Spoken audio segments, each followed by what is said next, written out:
હા, નબળું બાંધકામ એટલે કે સરકારે તો પૂરા પૈસા ફાળવેલા હોય, બરાબર, પરંતુ આ જે પદાધિકારીઓ હોય, પછી કોન્ટ્રાક્ટરો હોય, એ બધાની જવાબદારી આવે છે. અને આની અંદર આવી રેતી જ નીચે છે, આખા સ્ટ્રક્ચરની અંદર આવું બધું જ બાંધકામ હોય, અને આ ક્યારેક પડે તો અમારા બધા આના જીવની જવાબદારી કોણ લેશે? બરાબર. દિવાલમાં પણ એવું જ છે, એવું નથી આ નીચે લાદીમાં છે, દિવાલમાં પણ એવું જ છે.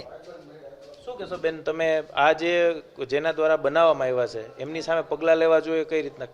પગલાં તો એ તો લેવા પડે, કારણ કે આવી રીતે હાવ અમે 18 લાખ કેવી રીતે ભેગા કર્યા હોય, ટીપે ટીપે સરોવર ભરી, એમ અમે રૂપિયો કરીને છોકરાઓને વાપરવાય ન આપતા હોય એવી રીતે અમે પૈસા ભેગા કરી 5-7 લાખ રૂપિયા ભેગા કર્યા હોય, 15 લાખની લોન લીધી હોય, ને અમને જો આવું સરકાર આવી રીતે છેતરપિંડી કરે તો આ તો યોગ્ય ન જ કહેવાય ને.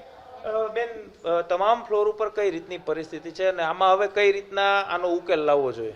જો સરકારને એટલી અપીલ કરીએ કે જે આ બધું તમને જોવા મળે છે તો તમે એની સામે પગલાં લ્યો અને અમારું આ પરિસ્થિતિ તમે સમજો કે કોન્ટ્રાક્ટરો આવી રીતે બેદરકારીથી કામ કરી જાય છે. અમને ખબર નથી, આ અત્યારે ખુલ્યું પછી ખબર પડી છે કે આ રીતનું બધું કામકાજ થયેલું છે. હવે ઘરમાં આ જ હાલત છે બધાયની, તો અમારે આગળ શું કરવાનું? કાલ સવારે આમાં કાંઈ પણ થયું, ટીઆરપી જેમ થયું હતું એવી રીતે આમાં કાંઈ થાય તો અમારે શું કરવાનું? અને અમારી જવાબદારી કોણ લે? આ ફ્લેટ તમને સોંપવામાં આવ્યા હતા, કેટલા વર્ષની અંદર આ પ્રકારની પરિસ્થિતિ? 3 વર્ષ થયા છે અમને સોંપવામાં આવ્યા, 2021-22માં સોંપવામાં આવ્યા છે. ચોક્કસ જ 2022 ની અંદર આ ફ્લેટ સોંપવામાં આવ્યા, અત્યારે આ પ્રકારની પરિસ્થિતિ. બેન, શું પરિસ્થિતિ છે ઘરની અંદર, કેવી પરિસ્થિતિ છે?